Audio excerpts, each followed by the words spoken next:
This is the Situation Room. It's Kenya's biggest conversation, and welcome to it as we get into one for this hour.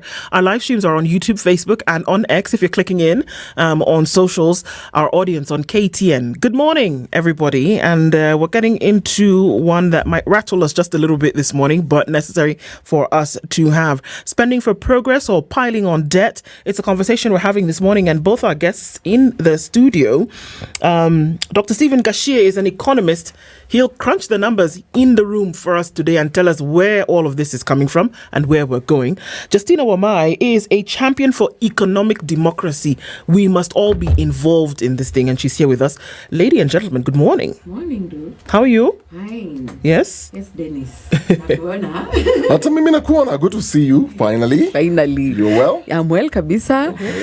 Considering that there's no money. I'm always saying there's no money. Kenyans must say that hakuna pesa. You know, salamu yake ya kwanza. How are you? I'm not fine. I'm not fine. Things are not. Yeah, but we thank God for the good health. Yeah. Yes, we thank God for the good health. Indeed, that is true. Yes. Doc, how are you doing? Been well. It's been a bit. It has been a while. Yes, I'm doing well. Good. I won't say there's no money. What there is that... It's just that Justin and I don't have it. No. That is I was saying that people... It's not the money they don't have, it's the purchasing power. Let's look at some of those definitions in terms of what they are going meaning that your per capita income, whatever the households are getting, it is not enough to sustain them. Okay. We'll come to that in just a bit. But first of all, Dennis took us to the land of pharaohs and pyramids this week. We'd love to hear your interpretation of this proverb. Okay. Yes, so we are facing north this week, and in facing north this week, we want to go into a country that invented the calendar. Okay. And also quite a number of things. Math also, because we're talking numbers. The same numbers also came from that country. And we're talking about Egypt. And the proverb today is the camel cannot see the bend in its own neck. The camel cannot see the bend in its own neck. Ladies first. Thank you, Dennis. When I think about the bend, I think about weaknesses that we may have. I may not see my weakness, but I believe there'll be some indicators. Someone might tell me. I'll just end up knowing that I have a weakness. So it takes me back, taking it back to this conversation we're going to be having. Look at when boda bodas are banning vehicles after an accident. And you see many boda boda riders are saying, do you think, even as we are graduates, we're educated, we are not here because we want, it's because we don't have jobs. So it's an indicator to the government that out of the 24 million that's supposed to be our labor force, only 3 million are in formal employment. So when someone says, I'm a boda boda, si ati kupenda, I'm here because I'm looking for something, but they believe they can do better. So as an indicator, this weakness is indicated to the government that you need to do more in terms of creating formal employment for these people, or formal legal money-making opportunities. So I think in as much as you don't know your weakness, there will be indicators towards your weaknesses. Well, so in this case, the government is the camel that cannot see the bend. But they're being told, here's your bend. Yes. Okay. I'll go into management. That's what we call Johari window. The Johari window is when maybe you have a speck on your face of just eating that good lunch, ugari and sukuma wiki, and you're smiling, and there's some bit of greenery, shrubbery on your teeth, but you're smiling so widely until someone tells you, this is it. So I think it is that which you can't see, but you must appreciate feedback. Absolutely. That which you can't see, but you must appreciate. Well, all right. Let's start this conversation on a macro level, and then we can deduce and go down to where we are when it comes to the reality for a lot of people that money doesn't seem to be moving. And when we will start with you, Doc, because from that macroeconomic level, what is the outlook on the economy that will get us to the point whereby we are saying there's no money? You already started talking about per capita, per household, and all of this. And also when we look at this vis-a-vis what the country is battling with in terms of debt, now at 12 trillion shillings debt, or at inching very, very close to that at 11.8. So when we say that is happening on that global, on that umbrella scale, how does it then affect what's happening on the tables of Kenyans? Thank you very much. Normally, I think the last time I was here, I kept saying we are still in a deep head. Okay. Economic speaking. Because I believe that those at the treasury and wherever they are not getting the fundamentals right, especially both at macro and micro aspects. I start with saying that if you look at where we are, households, the literal, whatever the households are getting literal than what they were getting maybe 2 years ago. And when you get literal, it to say that you cannot be able to afford even if the price of unga is reduced. And that is the irony, whereby we are saying the politician or the political class will claim that our economy is doing very well, including the CS treasury. However, he will say the inflation has reduced. Why is it so? Because there is no demand for products. So when you don't have demand, what happens? The prices stagnate. So for someone without that able to clutch, and we keep saying, when you give us that data, infer or go beyond the data so that it can speak to you. When you say that we have the highest forex reserve, what does it mean? Is that we are not importing. So there is no... So you're not using the money? No. So you have the reserve. And where is the reserve coming from? It's not coming from coffee. It's not coming from tourism. It's not coming from tea. It's not coming from export of others. A lot of it is what IMF gave us. Meaning that is what you are keeping. So when those sectors, especially agriculture, is not exporting more, meaning 70% of our households are agriculture driven. Hang on, sorry. When you get money from the IMF or you get money from the World Bank or any other development partner, we're going to call them development partner for the purposes of this conversation, you're supposed to use the funds for development. Why would you keep it and put it in your foreign reserve? You see what is happening? Then now what you've done is that you've created a false sense that you have some money when you don't. Because that money that you're keeping in reserves, you eventually have to pay it back, no? Actually, you talked about debt, meaning it's the same money we are going to pay debt. So you're keeping the money that they gave you to pay the debt and you've not done anything? I give an analogy of where I come from, where Wazes would go home singing how much cows they have and goats. Well, please we take goats. And an old Musai will tell you, you have sons, so you have no goats to sing about, because I have daughters. I will take of your goats when you give the bright price. Meaning, the little or the much we have at Forex, we are going to pay debt. So there isn't much we are doing with the money. I don't know whether you're following. That however much we have that reserve, but most of concern is that where is the reserve coming from? It is not from the exports. It's not from tourism, so that we can take coast people enjoying the boom. Meaning, our households rely on agriculture, 70% of our households. So when agriculture is not doing well, people don't have money in their pockets. If you go to the sectors that seem to be growing, is financial sector. Why are they growing? Because they are led to the government. Again, the issue of the debts.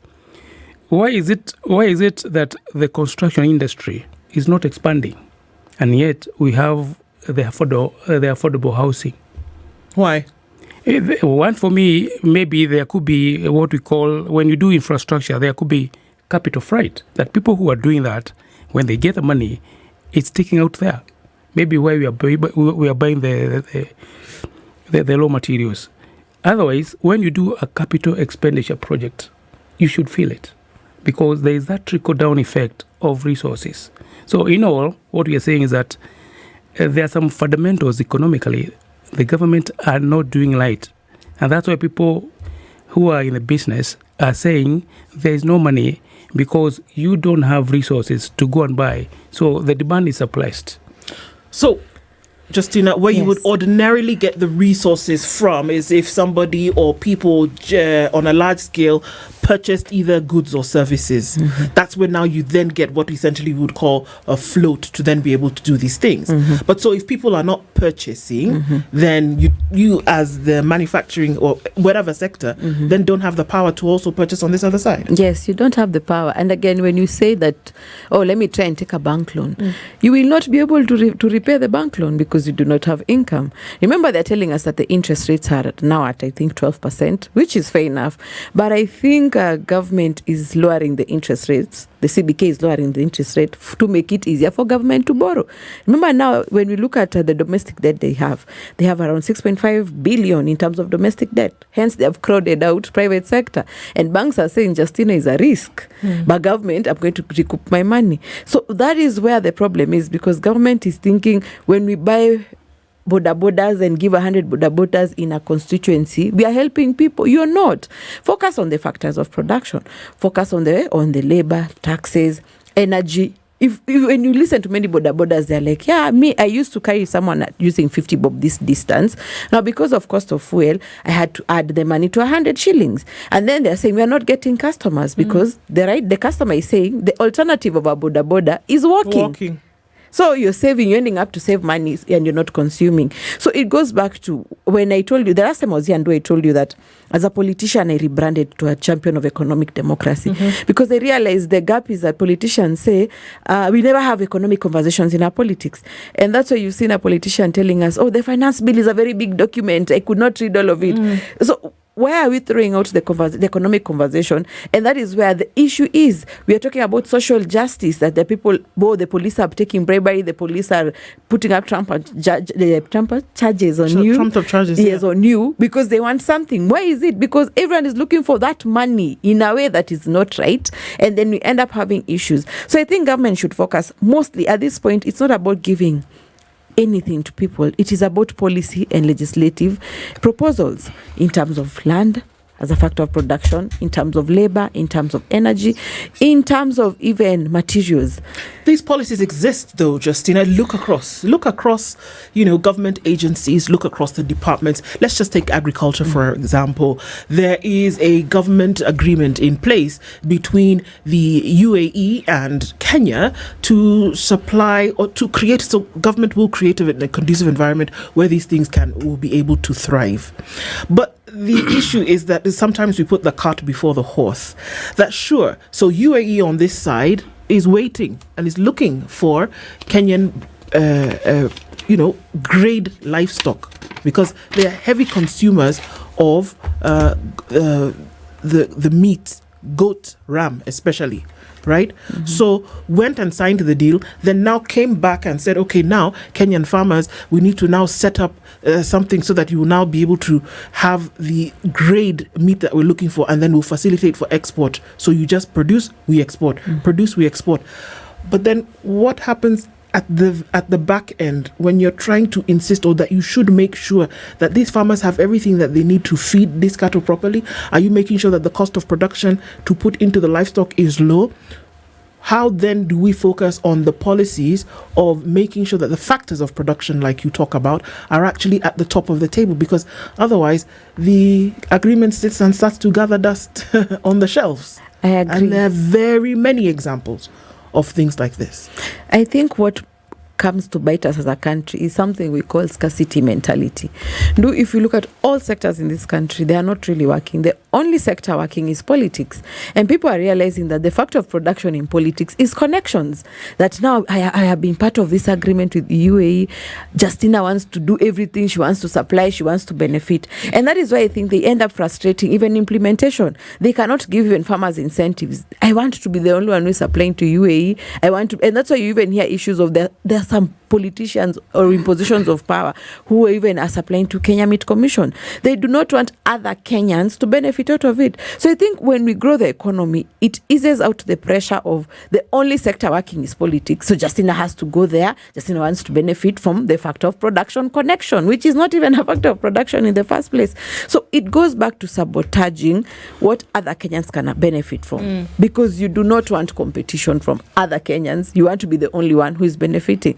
And And I always insist that if the economy was working, if all other sectors, including innovation and research, were working, Kenyans would not even really be bothered in politics. But right now, for purposes of survival, where you're earning a good salary effortlessly, politics is the only place. I mean, Dr. Wamae, we look at stagnant wages. And right now, you can hardly hear an organization saying, okay, you know what? We've looked at your performance. We want to increase your salary.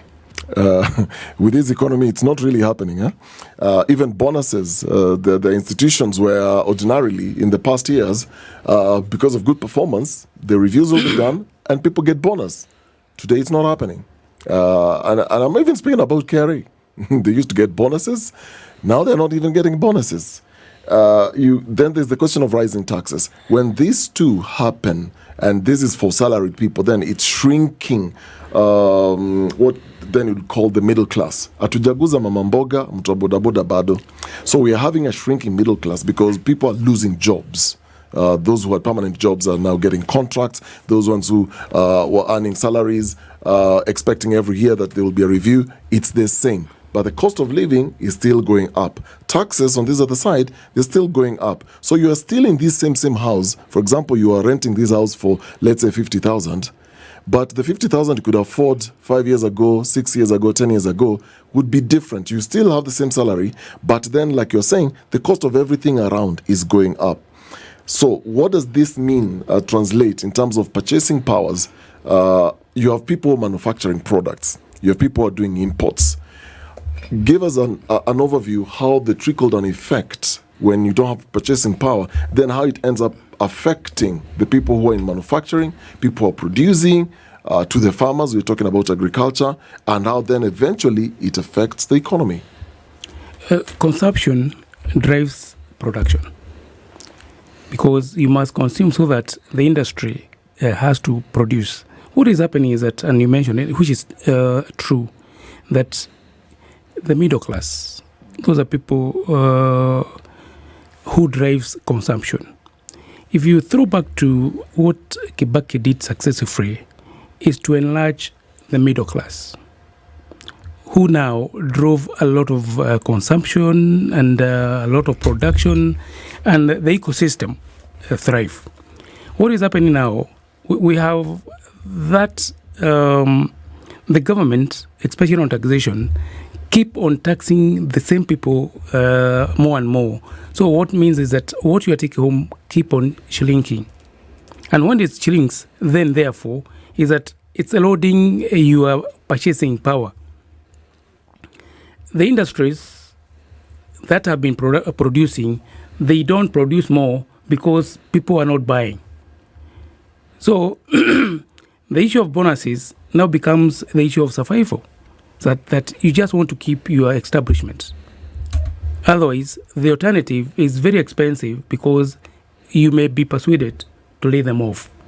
So that is why any other company, institution in the country is that what it's doing is to maintain the establishment so that you don't have to take that decision. Otherwise, those people who are, we call them the payroll, because that is where you get there's a lot of taxation. Mm-hmm. And when you keep on taxing, you are saying that, and we normally say taxation, you cannot grow the economy organically through taxation. Mm. What you do is that you create a conducive environment for those who are in the business and investors to come and invest and create opportunities. Today, our taxation regime is not even predictable because in every other year, we may have what we call the finance bill or the finance act. Like now, we are looking forward for the finance act, the finance bill 2026. And we don't know what is going to tinker into the taxation regime.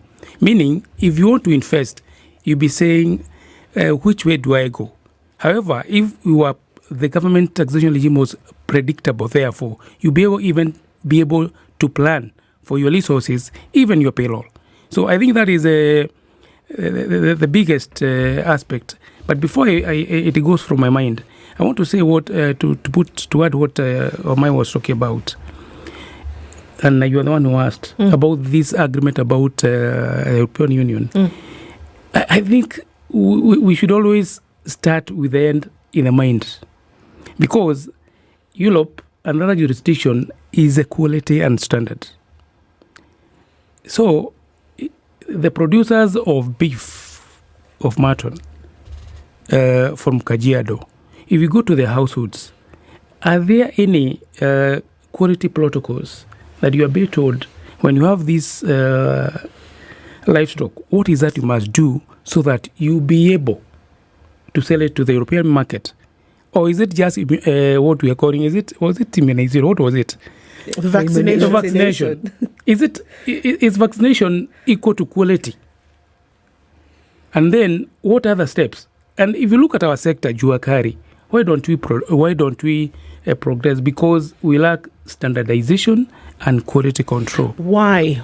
Because this is my question. Why is there a lack of that? Because we've already made it very clear here that what is going to actually raise the economic profile of a nation is not government. No. The nations of the world today that are thriving are built heavily on an SME sector. That it is the private companies who have come out and that they have built the economy on the work that they have done. But this comes on the back of a conducive environment having been created by government to allow that happen. The people who make the potato crisps that are eaten all around the world is not government. It's an organization. The companies that we see today who make phones, who make shoes, who make clothes, they are private companies. There might be government stake to a certain percentage, but for the majority, they're owned by individuals. They are the most successful economies in the world today are built on the back of private companies. I agree. Because why is it so difficult for us to make that creative or conducive environment? Why? I really don't understand. It cannot be that difficult. But I am actually at the place this morning where I have refused. The regulation and compliance issues are driven by the regulators, which is the government. So if you don't implement that, therefore, let me, I don't know, I know you must have been there when President Moi came up with the Juakari sheds. They were all over. So he was giving places where artisans would come and congregate and do their business. However, the aspect of standardization and quality control was left to the market. Meaning, and it's very sad, if you go and buy a wheelbarrow, go the following day, you tell the same guy, please do it another for me. It will be different. So we are not able to standardize. And that is not the private sector to do. It is the regulators who come with a protocol that you must follow so that and that is what China does. That you give the enterprise, but you have these regulation aspects and protocol, quality control, so that you must comply. Let me. There's so many talking points in my head right now because when you talk about standardization regulation, there was a study that was done in terms of comparing regulation and what we have in our policy documents to other nations. And Kenya was ranked at the very top there. It's up there. Mm-hmm. So in documents, we have very, very good regulation. We have KEBS, for example. If you look at the lists of the things that are in there, then you go now to the ground. How they say, vitukwa ground in the different. It then brings the question of enforcement. Is the problem that we don't have these standards somewhere or we don't know about them? Or is the issue enforcement? There you go. And I want to rope in Justina on this because I remember there was a time I visited this country, I'll not mention, and we were having a conversation and they were saying they had started taking imports from Kenya on avocados. Mm-hmm. Then they stopped. And I asked why. And I was told because of poor standards. Mm-hmm. Then digging deeper later, reports that were coming out is that farmers were actually harvesting these avocados when they were still immature. Mm-hmm. So it is the whole issue of taking shortcuts because the doors opened, you can export. But then you go kwa shamba, you harvest. Those ones that are still immature, you put them in a box, and you still want to export. Forgetting that these trickeries that can work locally where somebody can't tell, hii avocado imeiva kweli, yes mama, hii avocado imeiva, unaweza kula jioni. Then you take this, unafinya, that's how you test. Then you go home, this avocado for 1 week. Nothing is happening to it. It is hard as a stone. 2 weeks. It is hard as a stone. I've done experimentations where I've gone to a supermarket, bought bread. I've done investigative stories on these things. You buy a loaf of bread. Put that loaf of bread on top of the table. Leave it there. Mukate ya yozi.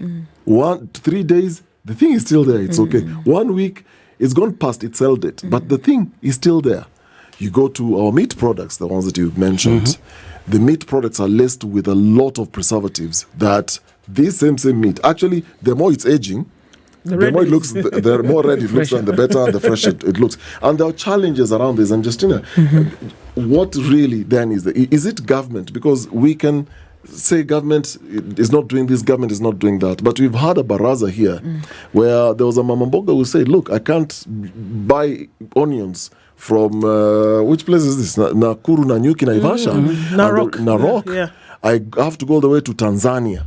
So the onions that we're consuming, and in fact, a lot of people, when you go to the market, those who know, they will, hii kitunguu ni ya wapi, ni ya Tanzania. So they know the selling point is, it's just in Tanzania, people will buy because they trust the standards there. Better that what really is the issue? I believe enforcement comes with incentives. When you see Kenyans cutting corners, because I think it comes to the cost of production is high. But I want to blame leadership, because our leadership, or rather the people who are in the positions to influence, I'm always insisting there's a difference between a politician and those ones who are elected to be in a position to influence and shape policies and legislations. What are they doing? The only thing they like doing is going on the ground, giving borders, being seen that they're on the ground. But that is where they're supposed to come and ask, these are the regulations, these are the opportunities for Kenyans. What are we meant to do as government in terms of incentives and enforcement? So when you look at a Kenyan who says, I'm going to be in the business of onions, fertilizer, they're telling us fertilizer, the cost has gone down. But in addition to fertilizers, there's the issue of we are a rain-fed agriculture country. What have we invested in terms of water? In terms of even the labor, you have Kenyans themselves, we are thieves. I've been employed as a farmhand, I'm stealing from my boss. So when we say creating a conducive environment, what do we really mean? It means our factors of production must be disordered. So it comes from Kenyans not understanding. Those ones, when we are voting in people who are supposed to influence and shape policies and legislations that should make life easier for us, we only vote for people who, when you ask a Kenyan, why are you voting for Ndu? Alikuja matanga, alisimama na sisi. But is that the role of that person? The role of that person is when they sit down and they're coming up with, they're even sponsoring a bill, they're saying today we are dealing with onions. The issue is, even the skuma wikis, they are being planted along the sewer line. When you ask this farmer, why are you doing this? This one is saying, I'm looking for money. But where are you doing it really? I don't have land to do it. The sewer line is the only place that is available for me to do it. Do you care about other Kenyans? No, me, I'm out for money. It's about even how you craft your policies that should speak to the hearts and minds of Kenyans. So the ones in those positions do not really understand their role, which I believe government should not even be involved in issues of going on the ground, in issues of business. There's a time the president told us, we're going to invest in a studio. And I was left wondering, where is the fate of Standard Group? If you're doing studios, that should be Standard Group's problem. Let us give them incentives. Let them be able to buy those equipments that government is saying is going to invest. So I think government should realize that it should even, your work is less than investing generally. Your work is policy, your work is incentives, your work is, we are enforcing, yes, but these are the incentives you have given you. So I think the problem goes to the mismatch of people not understanding. But we have to ask ourselves, why do Kenyans cut corners? Maybe the Tanzanian onions, the incentives that government has given them for doing things the right way. As we end up punishing, but have you really ever asked yourself, what is the incentives, even having this smart on? What are these incentives that government has given farmers? That, you know what, we are going to, maybe it's animal feed, the right quality, but they have never had the conversation. They're always telling us, this person is not doing the right thing. But you, what policy incentives are you giving them? Something else you'd also ask, Dennis, is that the middle class has shrinked. But remember, the workforce that we have, according to data, is 24 million. But those ones who are in formal employment are 3 million. So government realizes, let me just overtax the 3 million. They are again lazy. How can you make this 24 million also be part of nation building, be part of the taxes, be part of paying the debt? Remember, 3 million out of 24 million, I think that's a drop in the ocean. And that's why the middle class is shrinking. Government, should look at, when we are saying creating a conducive environment, it's the factors of production. No, not all of us want to be employed. No. But if there's research, there's innovation, there's that latitude that you can have your idea from primary school. Or even when we go for this, I don't know whether they call them science congress these days. Where do we have those competitions? I believe if we had taken the idea forward, that this school has won, private sector would be there to invest on that idea. Well, somebody said there's a young gentleman who actually came up with the idea of building an aircraft. He flew, it went up a few meters, then it went down. Police came and arrested him for trying to commit suicide. Enforcement, but no incentives. So we are out to punish without incentivizing. That is our tragedy. In fact, we have a little a case study. The AGOA. If you look at AGOA, what is so different of turning our carry sector mirroring the AGOA concept model? Just because the AGOA model complies, has standards, has protocols. There is the drive and for them to do that. So I think I keep saying what I call theory of change. The government or the leadership, sometimes they don't understand what we call the theory of change. For example, what is that we call economic empowerment? We are persuaded as politicians to stop at the output level or the activity level. But the theory of change goes all the way until when you get the change. Why would politicians celebrate giving borders? Whereas we know that any other business, 95% of business dies on 6th month. So what is that which the government has done, or whoever is giving border to prepare these empowerment, the youth that you want to empower, so that they can go beyond? And I can predict here, most of those enterprises that's been started through empowerment, they will die on the 6th month. So let me ask a very uncomfortable question, and we might take an affront to it because we may not want to get in touch with the reality. Okay. But then what is wrong with us? Look at the northern part of this continent, right? Many will say it's because of their proximity with Europe. That is why they have been able to imbibe the same characteristics and they're able to do well. Just look, Algeria, Tunisia, Morocco, Egypt. Okay? Just look across the board. Tell me where we see a problem of this non-compliance that we talk about. Well, let's even look at their sports. The northern countries, they don't, except for a few, they don't really go out of their countries to even play professional sports, because at the very place where they are, their countries invest in them and they do whatever they can do to ensure that they rise up. Then you want to go to the southern part of the country of the continent, and you want to look into South Africa, and you want to look into Botswana, and you want to look into Namibia, and the things that they have been able to do because they have insisted on a system. However, the people who are the drivers of those companies also, again, will have their links to where? To Europe. Look at China and look at the eastern side of the world. What did they say? They looked at this poverty thing and they said, you know what, guys? Enough is enough. We are going to come up with a plan and we are going to stick to the plan. All this, I'm sorry, Dr. Gachie, all these things that we talk about, standardization, regulation, we don't have the ability to standardize and we don't have the ability to insist on quality assurance. Do they have two heads? These people in Europe, these people in the East, these people in the South. Do they have two heads? They're human beings like us. But they're able to get a system in place, set regulation and standards, and keep the standard. And you know what? Where they don't keep the standard, we get rid of you and bring somebody who will keep, if not surpass the standard. So I go back to my original question. What is wrong with us? It's actually not an academic question. No. Basic one. I will paraphrase a book by Chinua Achebe called The Trouble with Nigeria. And he said, the trouble with Nigeria, and now I'll put Kenya, is simple and purely that of leadership. And the book says that when General Murtala Mohammed took over government, the traffic in Lagos disappeared. Meaning, the psyche itself and what people perceive about the leadership changes everything.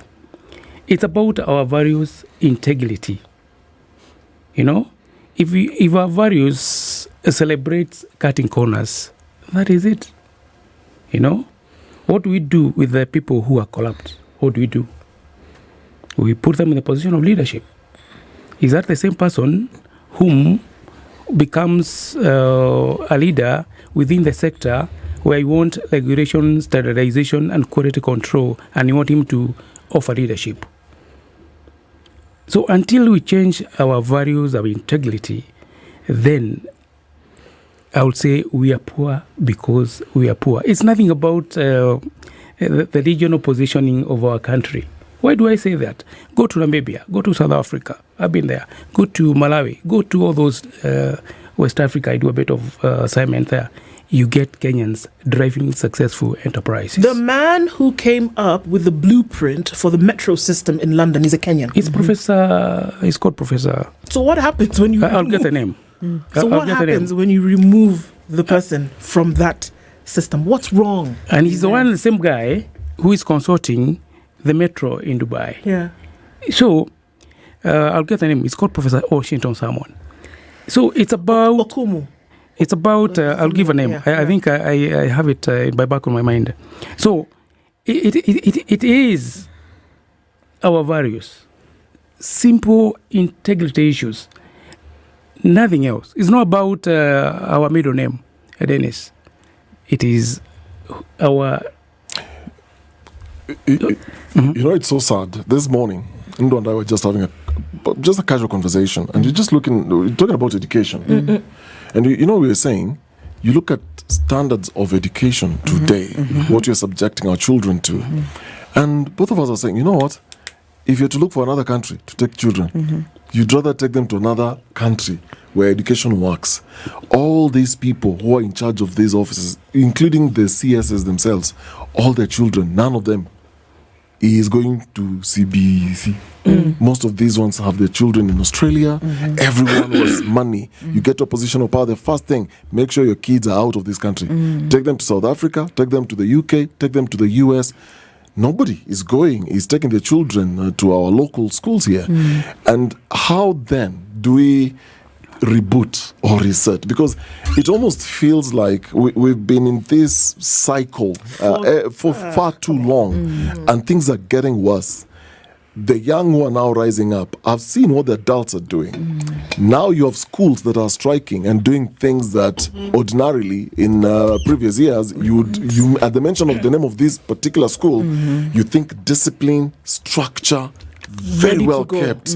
You are almost guaranteed. You take your child to this school, there is even a fight to get a position there. You're guaranteed that at the end, this child will become something in society. Today, they're the ones who are running riot, they're striking. The values have really dropped. Over everything, cutting corners. There was a conversation we were having another day with somebody here who was saying, you know, look, it almost feels like every day somebody goes into these offices in government, they're thinking, where do we make money today? What system can we come up with? What can we change? What can we introduce? All because there's a tender somewhere, there's an issue of procurement. This needs to go to this company A. Justina, how do we reboot? How do we reboot? And if I can just connect to that, if we are not those in the world who are prospering economically, they make things. They do. What do we make as African countries? What do we make as Kenya? Don't tell me flowers because they're in the ground. Yes. They grow. They come out. What do we manufacture? Don't tell me about oil in Nigeria. It's in the ground. You got it there when you arrived. What do we make that is going to get a surplus that will then begin to grow? We don't make anything. Yes. This is the problem. Why we don't manufacture, I again insist, it goes back to our factors of production. Dennis, today you say, I have an idea, I want to go into manufacturing.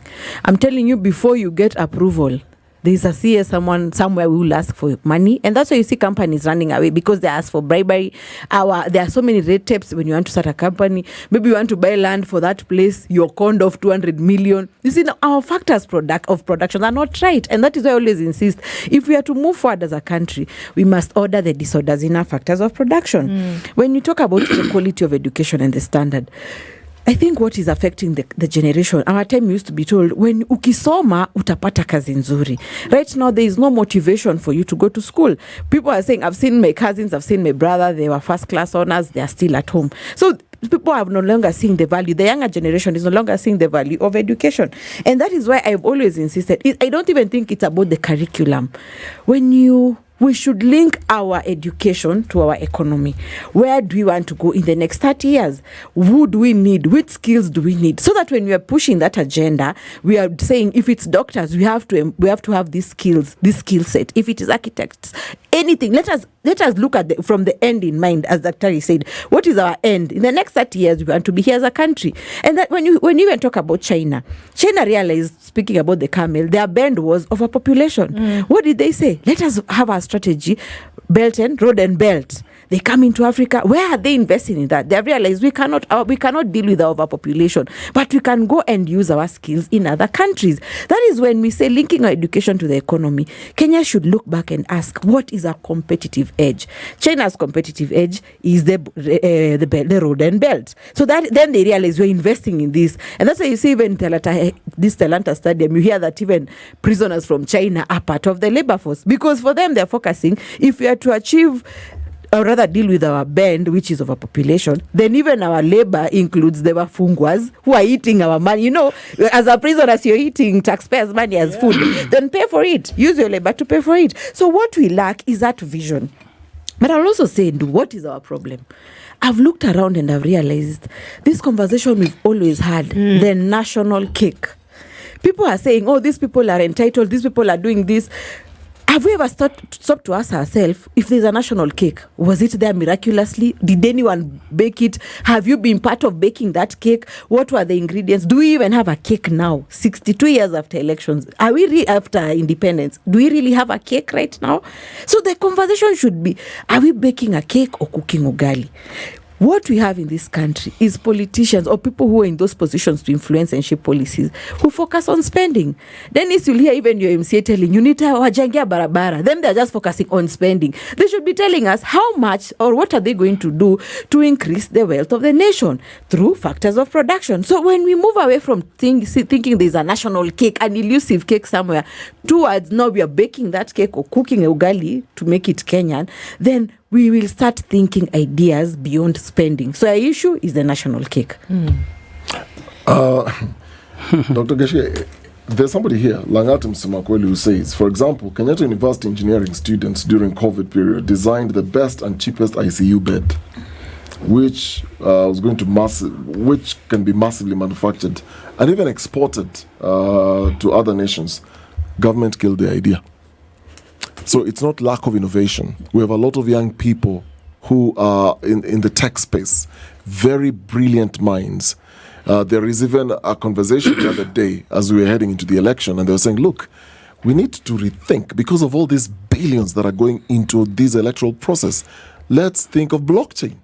It's technology. Why can't we be the first? The same way we were first with M-Pesa. Why can't we be first to come up with this idea? But nobody pays attention to anybody who has any innovative mind. Is it that we have shut down? And if Gachie today comes and he says, I have an idea that is going to improve the quality of water, we can actually change this salty bowl water into fresh water by using this that is going to be so cheap. What shuts us down? And again, back to that question of reboot. How do we reboot? We have to think of solutions. It is because forgo innovation because we want to make money. I'll give an example. Currently, we are talking about the fourth and the fifth industrial revolution, which is going to be driven by technology. So where are we as the leadership? Because that is where the world is headed. So what is a policy? Do we even have a policy? Do we even have have you started thinking about now, because we are being overtaken on the 4th industrial revolution, we are headed on the 5th. Number 2, how then, said about the leadership, where would we have a system for SHA for 104 billion, where we have universities who call themselves technological universities of Kenya, of Nairobi, and whatever? Why don't we give challenge to those students to give us a solution? Talking about Kenyatta University and the ICU, where are we going to get money if you're not going to import 200 billion worthy of hospital equipment and technology? It's what we talked about is our ethical issues, our values, and what we're not, and the elephant in the room here, corruption. Because it's almost become a curriculum. It's actually, it is so much institutionalized that even when you go to an office and you are served well, and that guy didn't ask you for anything, you pinch yourself. You think you have landed planet Mars, because it is so normal that even when you get that which you are entitled, free service, you go back and say, look, actually those are the stories that we tell when you're doing coffee, that you remember, I went to this office, it's not in Kenya. Well, you are supposed actually to be, should be the normal, but we appreciate the abnormal. We are now saying normal is boring because how? So I think is a national psyche that we must change, that things can be done differently. How do we change it? We know what is wrong and what is ailing us as a country. Justina said, issue of leadership, factors influencing and affecting production. We have the solutions. Then the question is how? How do we do it? We must keep on talking to it. There's no other way. Dennis Wamae and the rest. We must speak to it so loudly so that people there start pricking their conscience if they have any. Otherwise, that is the only way, so that we keep on speaking to it so that people can appreciate what we need to be done differently. And it goes back to leadership. We must have a reset. And for me, I'm a person who believes in disruption. Disruption in order to bring about... Innovatively. And I think the more we disrupt, we have disruptive innovation, however small it is, it will get us there. However, our leadership believes in disruption. Because if you look at the government and how it is set, it's so bureaucratic that even when you want to bring change, there's a lot of resistance from everywhere. Sure. Even those who will benefit from change itself. So we keep on speaking to it. And even especially, sometimes I say, sadly, even the devolved units, whereby now this disruption will come because it's smaller, it keeps copying the central government, sadly. However, even there, we must keep the duty, what we came to do this morning, to enlighten people, talk to it so that people can see the different part of it. Otherwise, when we come and agree that this is how things are supposed to be done, then we'll be in a big problem. Is there hope as we look into it? Because one of the things that we, I think, suffer from is that we don't talk about these issues enough. So we kind of, if we ignore it, then it means it's not there. As we wind up, Justina? I think there is hope. And the biggest conversation right now, I'm seeing Kenyans are saying, in Nepal, we should do what Nepal did. But let me quickly speak about corruption. I'm of a different opinion. When we think demand and supply, then is that the only sector in this country working is politics. You're going to do everything. You're going to even sell your house to invest in that. So, so it ends up being that politics is the only lucrative thing. And the factor of production in politics is connection. That Ndu knows Dennis, so you're going to benefit. And why do people go into politics? Because they realize iko pesa kwa serikali. So you end up stealing money that money is what you're going to use to do business. How do we even get our startup capital in this country? Many people we talk about have been in politics, and that is where they have made money. So thinking demand and supply, there's over demand for political positions, and that is where you're willing, even the political connections, you're willing to have your person there, invest in a campaign so that Dennis gets there, they'll give you tenders. If all other sectors were working, Dennis, I'm telling you, we would not have over demand of people even having the cutthroat competition in politics. And that is why when you spoke about the blockchain, Article 86 unfortunately says our constitution that the elections must be verifiable.